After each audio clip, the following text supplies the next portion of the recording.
Hello, and welcome to Syracuse University's Orange Experience, Brunches are More Than Mimosas program. My name is Belle Martorano, and I'm a 2019 MBA graduate from the Whitman School of Management and co-chair of the Alumni Club of New York City. Before we begin today's program, we have a few reminders for our guests. We are pleased to provide closed captioning during this program.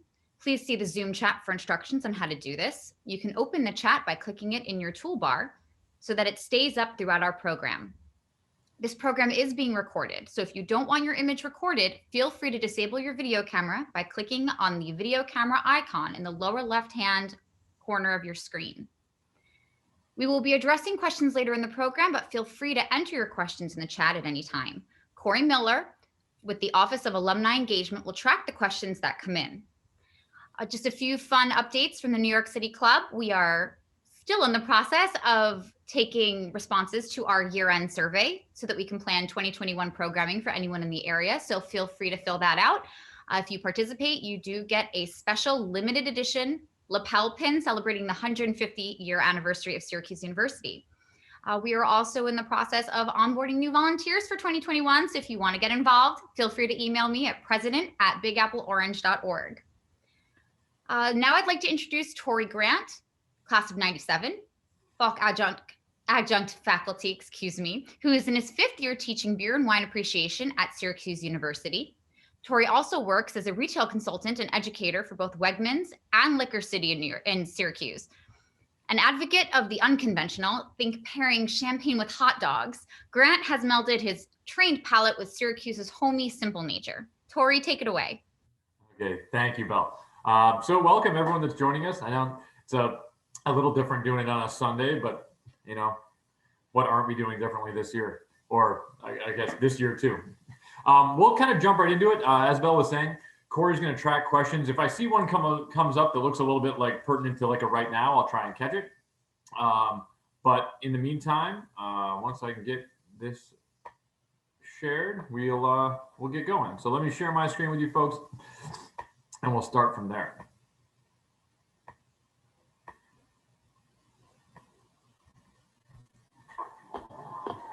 Okay, so I'm only gonna let this play for a second because it does have the fight sound, but we'll jump right into it. So when we started outlining programs to do, obviously the one around Christmas, those of you that joined us, and that was great. We had a great turnout for it. We talked about gift giving and pairing wine and food. But brunch, I think this year has become more apropos than ever before. You know, we always talk about Sunday brunch, but it certainly seems like this year that people are having Tuesday brunch, Wednesday brunch, Monday brunch. It's been a little bit different. Brunch is still, to me, it falls under the guise of the best way to enjoy wine or spirits for that matter, or beer, because you're having it with food. So as you can see, the poll questions are starting to pop up now.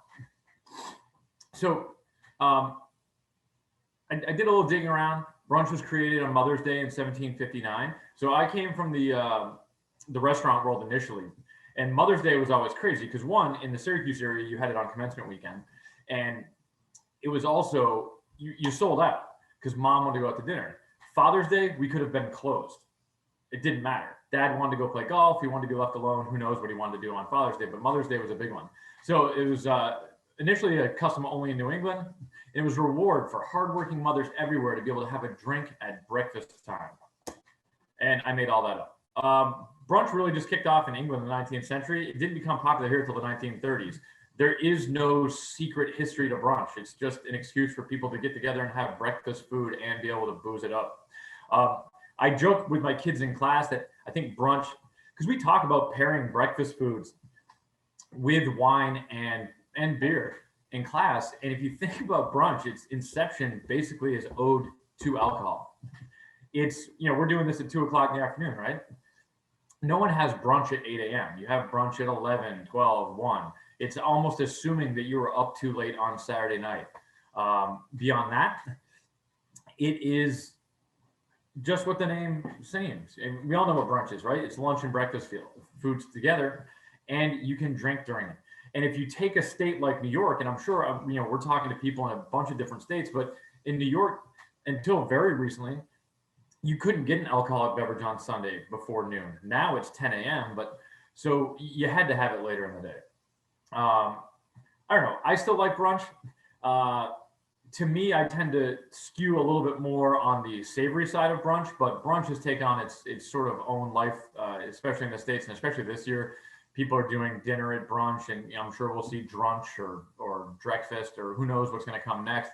But we're seeing a lot of I don't know, innovation, I guess, in the brunch category. So, what are we going forward here? Sorry, the poll keeps, there we go, popping up. So think about what you'd eat at brunch. Wine and food pairing, again, this is not meant to be an hour-long discussion on this, but I think a lot of people, when they hear about pairing wine with breakfast foods, it seems bizarre, or it did up until March of last year. But if you think about what we eat, so let's say you're a traditionalist, okay?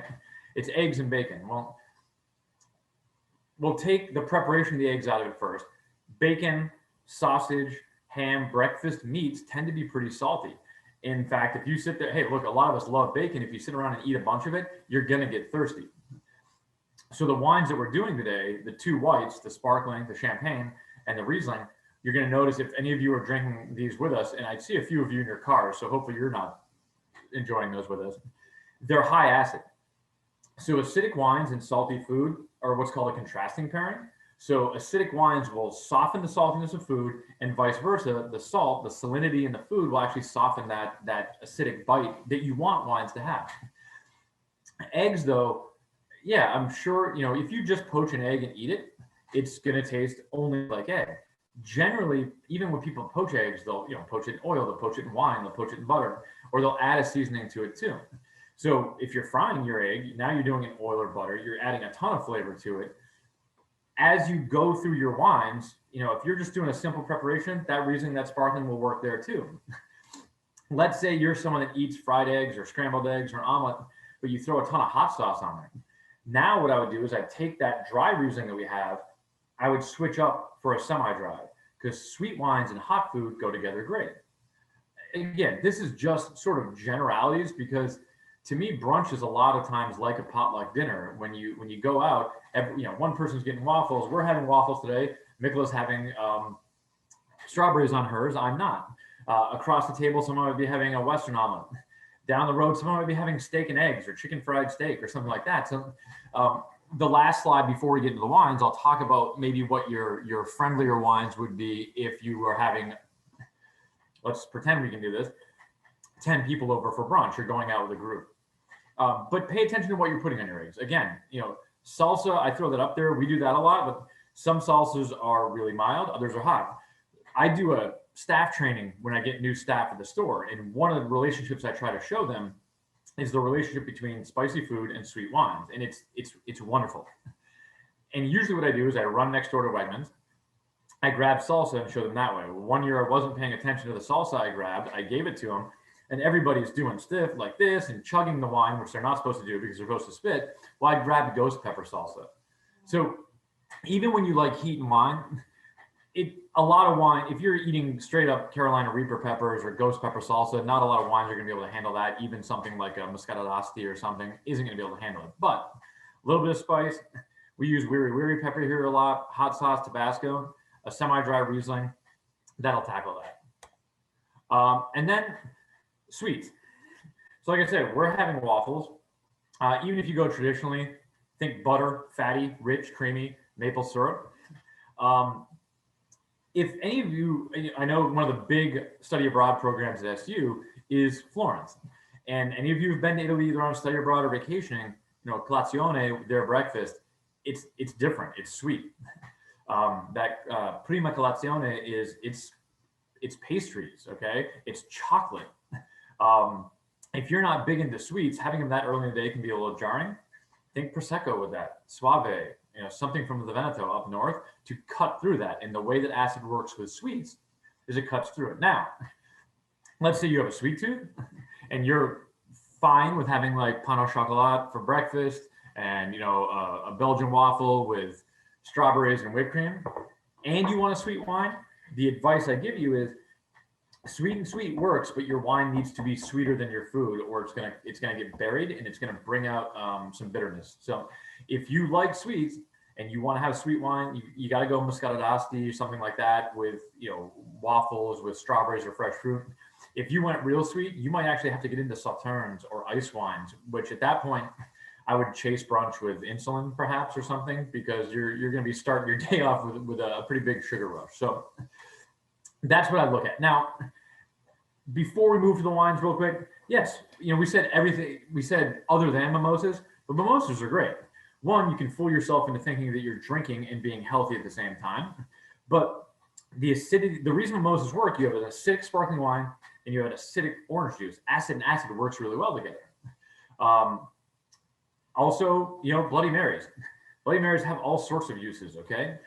They've got spice, they've got savory. They're a time-proven cure-all for what you might have misbehaved last night. Now you're starting to see a lot of people take the spritz idea, which is usually for aperitivo. So you're thinking, Prosecco, Aperol, and club soda, or Prosecco, Campari, and club soda, and apply it to brunch too, because it's relatively low in alcohol versus having like a Manhattan or a vodka tonic for breakfast. But it also, the bitterness and the acidity wakes up your palate. Chances are brunch is going to be your first meal of the day, unless you snack a little bit before you go meet people for a bigger brunch. So it's all about waking your palate up. That's why a lot of the wines that we're doing today are bright and acidic. They wake your palate up and get you ready to taste.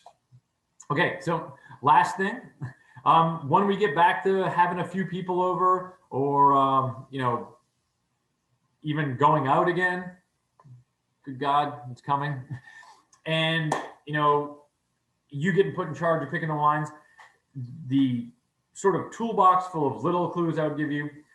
Some of them are going to be easy by the nature of the restaurant. Unless you're going somewhere with a really big wine program, go for young wines.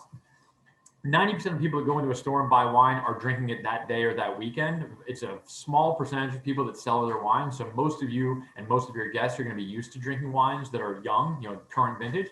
But young wines tend to be a little bit more overly food friendly because they haven't developed those flavors that are associated with aging, which are wonderful. But if you're not ready for them, they can be a little bit challenging. Stay with wines that are high in acid and low in tannin. So acidity, you're generally going to feel like it almost makes you smile. Like if you're drinking the sparkling wine right now, yes, champagne should always make you smile, but it makes you feel like you want to smile because the acid's hitting the sides of your mouth. So look for that. Even in reds, Pinot Noir, Barbera, stay away from high tannin wines like Cabernet, Barolo, Brunello. Tannin needs protein. Now, if you're that steak and eggs guy or gal and having brunch that way, then Barolo, Rioja, Cabernet Sauvignon, Bordeaux, go for it. But generally speaking, most people go a little bit lighter to correct this. And then match body weight. So my one, I've got 30 seconds to tell you to pair food and wine, is you want light-bodied wines with light-bodied foods, and you want full-bodied wines with full-bodied foods. Match intensities. So lighter, softer wines with lighter, softer food, and then move up that ladder that way. Food-friendly wines, I use the phrase because it gets used a lot, even though I hate it. Wine is food-friendly, okay? Wine's meant to go with food. So if you're hosting your first brunch post-COVID, and the last thing I want to do is have you nervous or anxious, wine and food are meant to go together. If you're having a lot of spicy food, just stay away from high alcohol and high tannin, but you're going to find way more things that work than not. So the wines you have today, the first one, and I put these in order of sort of lightest to fullest. Now, champagne's very intense, but it's light in body. So Ayala is one of my favorite houses. It's in Ay. So Ay is, if anyone's ever been to Champagne, throw it up in the comments, but Reims looks like Reims. What's going on here? I don't know where that line came from. But Ay is south of it. And this wine, like most champagne, is going to be a blend of Chardonnay, Pinot Noir, and Pinot Meunier. What I love about Ayala is their style tends towards very dry. So at the end of the champagne process, they do what's called dosage. They add a little bit of still wine and a little bit of sugar. And Brut Champagne can get up to 12 grams of sugar per liter, which is, it sounds like a lot, but it's not, because you consider a bottle's 3/4 of that. And then you're not, unless you drink the whole bottle, you might get 4 or 5 grams. Ayala's house style is almost extra brut. So this one's 7 grams of sugar to a liter. So you're getting, 5 in a bottle, 1 or 2 per glass. That is becoming more and more important to people. I'm seeing a lot of people come in looking for it because they're on keto diets, First of all, no diet actually allows alcohol, but I'm there to sell them wine. But extra brut champagnes tend to be very crisp, very bright, and add to the acidity, the bubbles, and they're just refreshing. It's a great way to sort of start a meal. The second wine of the day, Ravines Dry Riesling. So this is probably my favorite producer in New York State. Ravines, he started out on Keuka Lake, and then he bought a winery on Seneca. And this is a dry Riesling. Riesling to me is the most underappreciated wine by a lot of people. There are more dry Rieslings on the market today than there are sweet. And when the great thing about the domestic ones, they'll say dry. In German, they might say trocken, but with German Rieslings, sometimes you're left to guess. If you're ever trying to figure out if your Riesling you're looking at is dry and it doesn't say it, look at the alcohol. If it's over 12 or 13%, chances are it's dry. If it's like 8, 9, 10, chances are it's sweet. Why? Because you didn't burn the sugar off and turn it into alcohol. So this is a perennial Wine Spectator Top 100 along with Forge Cellars, also in New York State, another great dry Riesling. But this is my go-to wine to give people when they don't believe that Riesling can be dry. So it's 4 grams of residual sugar per liter. You can't tell it's there. Most human beings can't sense below like 0.7. This is 0.4. That gets you 0.8 grams of sugar per glass. It's nothing. What I love about this is people will come to me and they'll be looking for a recommendation where this fits. I'll recommend it. Nope, I don't like sweet wines. And then I look at their cart and they've got things like Apothic Red Blend. They've got Caymus Cab. Caymus is almost a full 1% residual sugar and Apothic is 1.6. Red wines, there's a lot of red wines out there hiding sugar because they're red and the tannin structure will kind of hide it. But there's a lot of wines out there that are hiding more sugar than you would think. Dry Rieslings, overly food friendly, crisp, delicious. If you're in New York, and I know, Belle being with the New York City Alumni Club, hopefully we've got a lot of New Yorkers here. In New York City, people love Finger Lakes wines. Rochester, Buffalo, they love them. Syracuse, it's the hardest thing in the world to sell. So a little bit of a sweet tooth here, I guess, on these ones. And then the last wine, this was one of my first favorites. This is from a winery called Mollydooker. So Mollydooker is what Australians call left-handers or southpaw. This was a husband and wife team. It is now a wife solo act. But their wines are known for power. This is my wine for the folks that are going to have maybe steak and eggs, chicken fried steak, something like that with their brunch. It's 100% Shiraz. This is about 16.5% alcohol. So it's a day starter or maybe a day ender. They're big fans of new oak, American oak. So you're going to get a lot of those warm vanilla, coconut, creme brulee flavors, as well as blueberry from the Shiraz, black pepper from the Shiraz. You'll get a lot of dark red food. You'll see there the oak profile, if that's interesting to you. I know Corey will put these up. We try to make these for everyone, but that's a lot of new oak. And new oak gives you a lot of flavor on top of it. This is their starter. So those of you that bought it, you're going to find it anywhere between probably $20 and $30 a bottle. If you fall in love with this, they have a whole lineup for you. Next up is Blue Eyed Boy, which is this one's bigger brother. It's probably $50. From there, you get into Enchanted Path, and then their top wine is called the Velvet Glove. It's about $200 a bottle, and it's essentially opening a bottle just to fight it. It's so big. It's so full body. It's probably 17.5% alcohol, and it's like eating a giant blueberry dusted with black pepper vanilla. So some pretty cool stuff. So I know we're at that point now. We can start getting questions going. Sorry, I knew I was going to play a song, so I wanted to skip through it. But questions, let's go.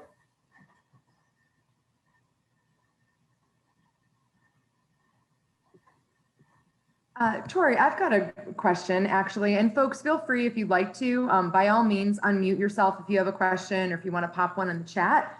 I know there was a lot of information, a lot of great information. I'd love to hear a little bit more about sparklings. I know obviously we had said brunch is more than mimosas, but can you maybe give us some recommendations for sparklings, whether we're doing it with a mixer or we want to do it without a mixer and pair them for brunch? Sure. So that's a great question. So my first college friend to get married from SU, we go do the wedding, and in the Sunday morning after, we're all taking off, and his mother's like, once you've worked in the service industry, it doesn't matter where you go. Everyone wants you to open the wine and do stuff for you. So she's like, can you go open up a couple bottles of Dom to make mimosas with? And I was like, no, we have a case of Tots left over. Let's use that. So yeah, champagne's great, but not everyone wants to spend 30, 40, $100 a bottle every time they have mimosas. The great thing, especially again, when I come back around to New York, if you look at some of the great sparkling wine producing regions in the world, Champagne, Prosecco, which is in northeastern Italy, Franciacorta, which we did last time, which is in Lombardia, they tend to be cooler climates. If the Finger Lakes takes advantage of it, I could see the Finger Lakes being a world-class growing region for sparkling wines. The reason is you don't need to get your grapes as ripe. You want acidity and you don't need power. So if you're making mimosas, yeah, go for it. If you want to open up a $200 bottle of Krug and make mimosas, give me a shout. But Proseccos, Cavas from Spain, which are traditional method sparkling wines. So what makes champagne stand apart is when you buy a bottle of champagne, that wine was made in that bottle. Second fermentation took place there. Other traditional method ones, Cava, domestic sparkling wines from California, are made in a multitude of ways, but a lot of champagne houses actually own wineries in California. GH Mumm has Mumm Napa. Louis Roederer, which makes Cristal, has Roederer Estate. Taittinger has one here as well. You have Piper Sonoma from Piper Heidsieck. So you have other options versus spending a lot of money on champagne. Champagne's one of my favorite wines. After Barolo, I think you should drink champagne every day. If you can stay gainfully employed while doing that, go for it.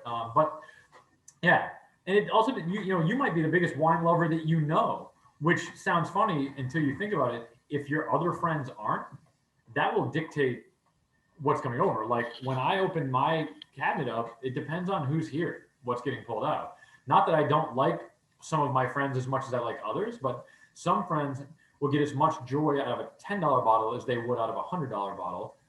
So, we'll save those for special occasions sometimes, or when it's just the two of us. Great. Looks like we had another great question come in the chat.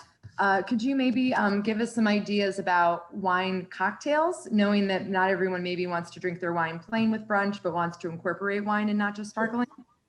So again, the spritzes we went through, of course, those are big. Prosecco right now is lending itself to a lot of mixers. Now, the reason that Prosecco, I think, is a good mixing sparkling wine is one, price point. So the example I use is our store. Our least expensive champagne is 30. Our most expensive Prosecco is 12.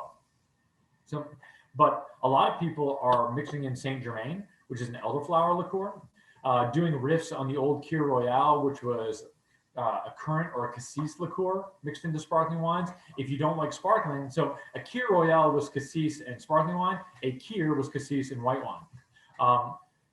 Any of those can be adapted to white wine. I would just still stick with something with a lot of acidity. So dry Riesling, Sauvignon Blanc, Pinot Bianco from like Northern Italy. Pinot Grigio, now I'm gonna step back for a second. I'm sure that, I'm not sure how many people are on here right now, that 90% of you probably would enjoy Pinot Grigio. There's a reason for that. Pinot Grigio to me is the middle of the wine world. It's not too acidic. It's light to medium. It's not too fruity. It's dry, but it doesn't seem as dry as Sauvignon Blanc. It's sort of the middle. But if you look to other Italian whites like Pinot Bianco and other wines from the Veneto, you want a little bit more crisp acidity. Staying closer to home, like I said, Sauvignon Blanc from California would work. Albariños from Spain, some high acid wines. Wine cocktails are interesting. In Spain, they do a lot of red wine cocktails, and it's really bizarre. We saw that here in the States maybe 10 years ago. I was seeing people drink gin and Zinfandels and Merlot and Cokes, and Merlot and Coke is still like a big South American drink, and it's not great. I didn't think, but wine and mixers, it's still a thing out there. The cool part about if you spend, if you have a retailer you trust, go spend $8, $9, $10 on something a little off the beaten path. You're not going to get champagne or Napa Cap. Yeah, mix something into it. See what you like. Great. Well, no, and I know for myself, I remember when I was in Spain a number of years ago, they had Tinto de Verona, and it was always lemon lime soda, a Sprite or whatever their version of Sprite was, a red wine, and a whole bunch of orange slices that they soaked in. It was delicious. Yeah, well, and that's, again, that came from sangria. So, and there's another thing, if you are having 15 people over, sangria is a great way to go because you can make it ahead of time and batch it out rather than spend your entire brunch bartending for your friends. So, yeah. Absolutely. Belle, did you want to go and unmute yourself? It looks like you had a question as well. I do. Hi, Torrey. Hello. So despite living in a city with bottomless brunches on every corner, I am a complete wine newbie. And that's because I actually have a sensitive stomach. Do you have any recommendations for anyone who might be hosting folks with similar concerns so they can dip a toe in? Yeah. So it's really funny. When I got into this industry, I never thought I would be prescribing wine, and I find myself doing that more and more frequently. Um, and it's everything. You know, I have people that come up and say, "What wines are okay?" And this isn't to poke fun, but what wines can I have? I have gluten sensitivity, and you to explain to them that there's no gluten there. But we're so used to seeing things on the label, people want to see them. Um, this, not to sound like it's a cop out, you always want to know what the issue is that's making people's stomach sensitive. With wine, a lot of times it's acidity. The acid can lead to indigestion, and I saw this in class when I first started teaching the class. We do food every week, and my Sauvignon Blanc week we did slices of lemons, limes, grapefruit, and paired it with the Sauvignon Blanc. I took a bunch of 22-year-old kids and made them into 75-year-old retirees. They were all coming up after class with like indigestion and like agita. I was like, oh, okay, it's too much acid. That tends to be the big one. I have a client I work with now. Every week we try to get into something. If it was acidity, I look to wines with extensive oak aging because the oak tends to soften acid wines. Also look to warm climates. So in cooler climates, it will raise the acidity. In warm climates, you tend to get less acidity. So California can be good for that. Chardonnay tends to be less acidic than Sauvignon Blanc. Pinot Grigio tends to be less acidic.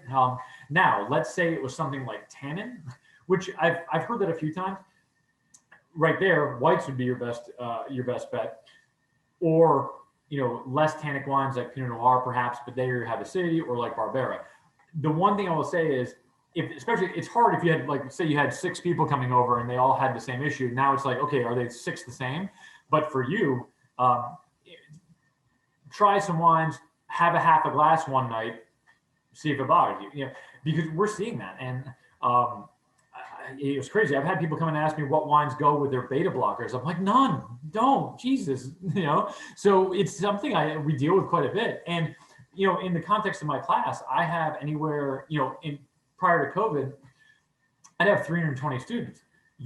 Out of 320 21-year-olds, I'm going to have at least 10 food allergies of some sort. Thanks so much, Torrey. It looks like we had another great question come in the chat. With all of the memes going around with glasses full of champagne and a drop of juice, what's the actual correct ratio for juice to champagne for the perfect mimosa? I love the fact that someone brought me. So when I'm trying to connect with my students, I talk about memes to show that I'm not that old. So do yourselves all a favor when you're done. There's a great, I don't even know if she's still active, but there was a great YouTube channel called My Drunk Kitchen. And she does a brunch episode, and it's funny because she's hammered by the end of it, but she's taking a bottle of champagne. She'll drink out about an ounce, and then it's like an eyedropper full of orange juice. With this, again, it's so much of my job is subjective, so it sounds like I'm always copping out. It's really to taste. It's the same thing with making cocktails, but usually it's like, if I were making it, let's say in this glass, I would go, 6 ounces of my sparkling wine and probably 3 ounces. I kind of tend to go 2 to 1 with the alcohol to the juice. It's funny. I haven't seen those memes, but you would see people going, champagne, and then just like a drop, a splash of juice. Now, the great thing about, I love Aperol spritzes, and it's a Venetian drink that's made its way everywhere. We were in Paris a year ago. Remember airplanes and traveling? And we saw Aperol spritzes being advertised at Parisian bistros, which, if you've ever been to Paris, they don't do anything that's not French.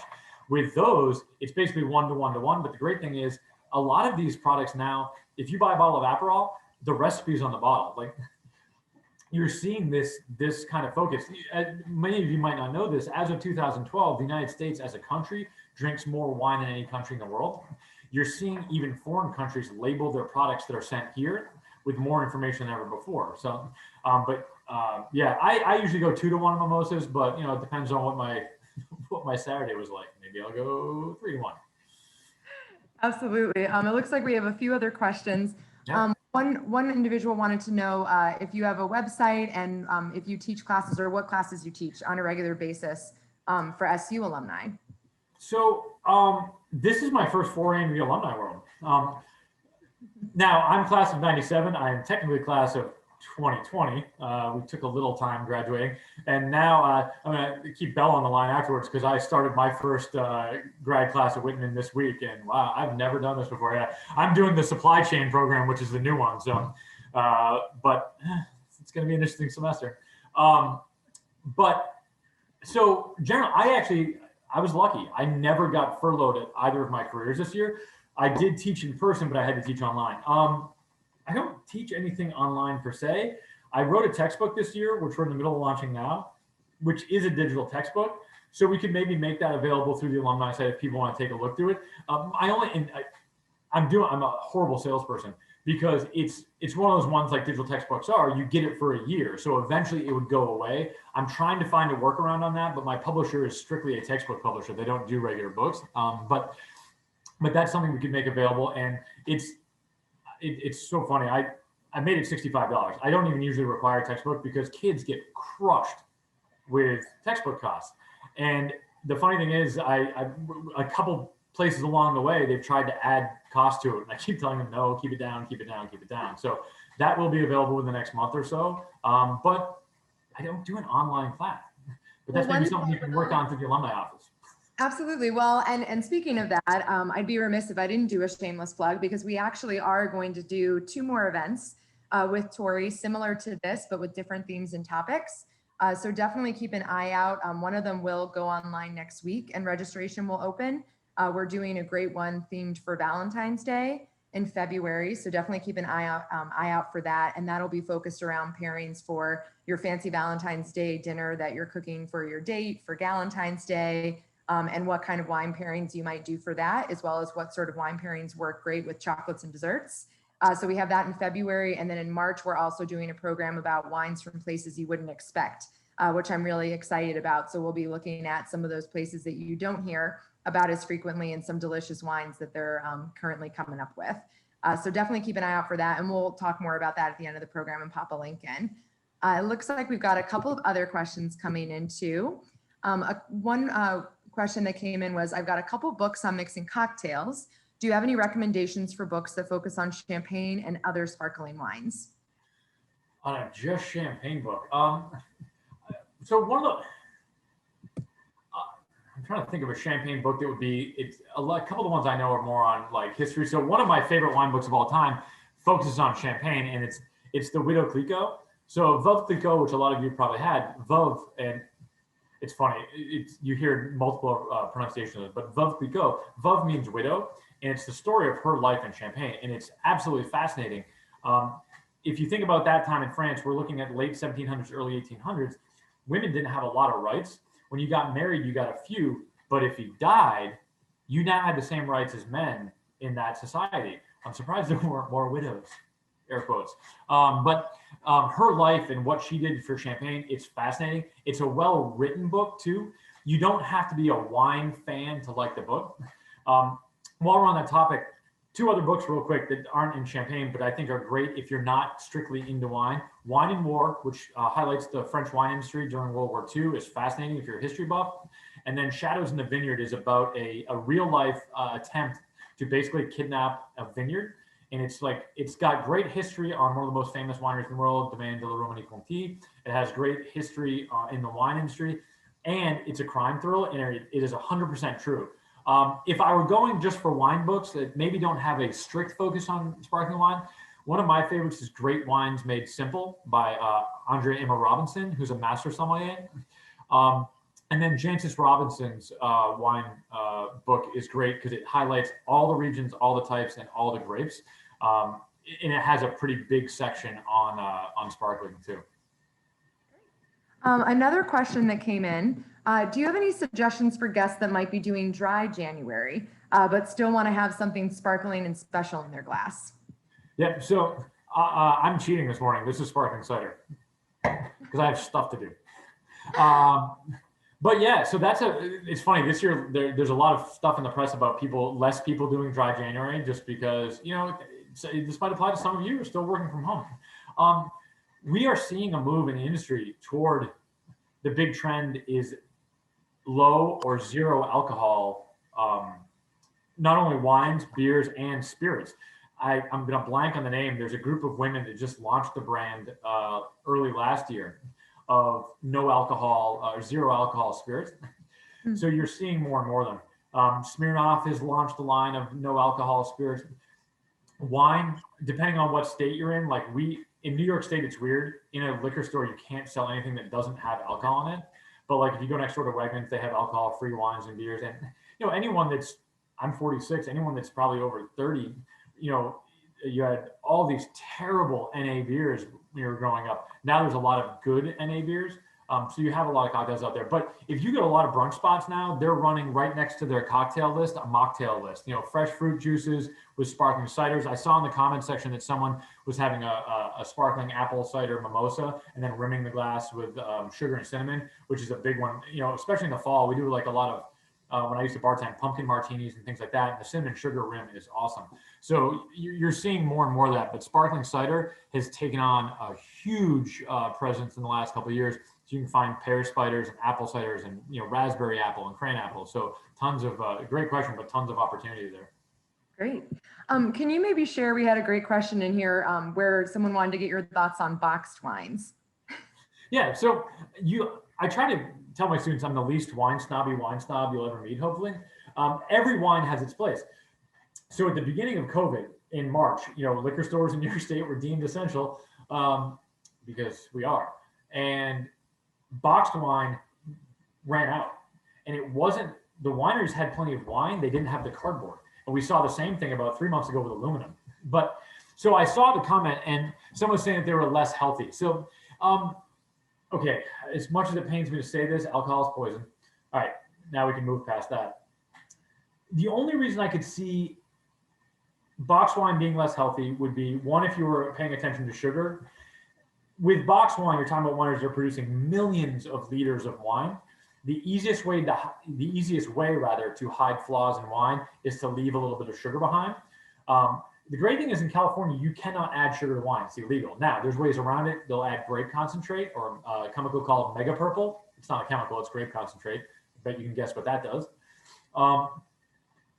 The other reason they could be less healthy, and you see this a lot, people get concerned about the presence of pesticides in their wines. First of all, no one adds pesticides to wine, but if you're sharing groundwater with someone who sprays, it could wind up in there.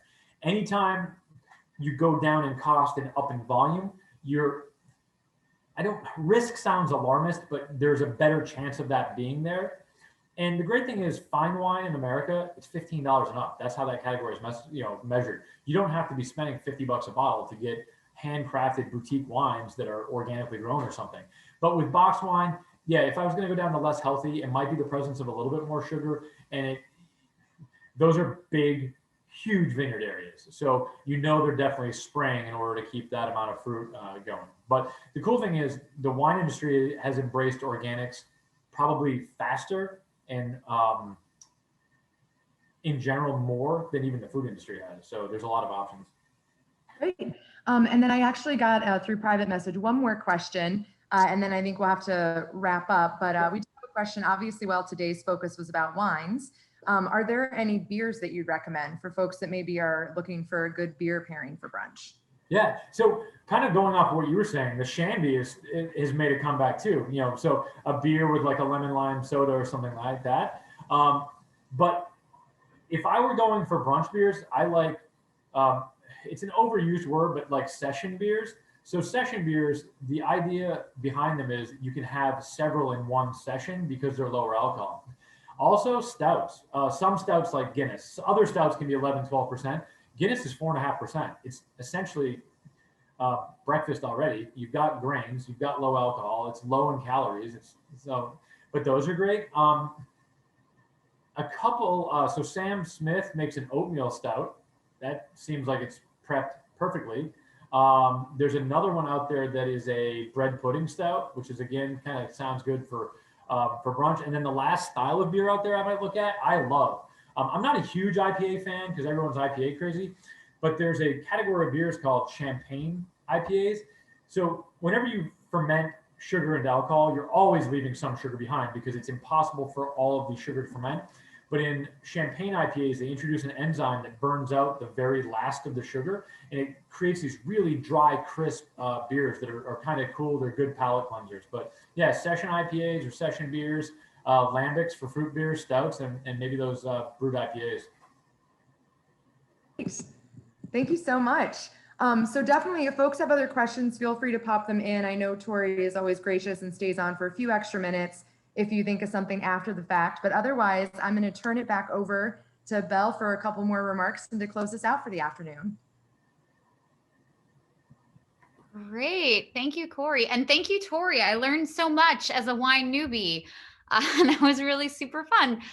So now it's time for our SU trivia contest. We have one trivia question, one opportunity where I'm going to read one question, and the first one in the chat with the right answer is going to receive an SU swag pack loaded with orange and spirit goodies. And if you are the winner, reply to a private message from Lauren in the chat so we can get your address. Okay, are we ready? What is National Orange Day? Is it A, the day the Hall of Languages was built? B, the day SU's first chancellor was inaugurated? C, SU's birthday? Or D, the day Otto became SU's mascot? I caught an A in there. Wait, slow it down. That looks like Carl put in A. We have one C from Nicole, and that is SU's birthday. Nicole, it looks like you won. Congratulations. And I saw that somebody said it's March 25th, but it's actually March 24th.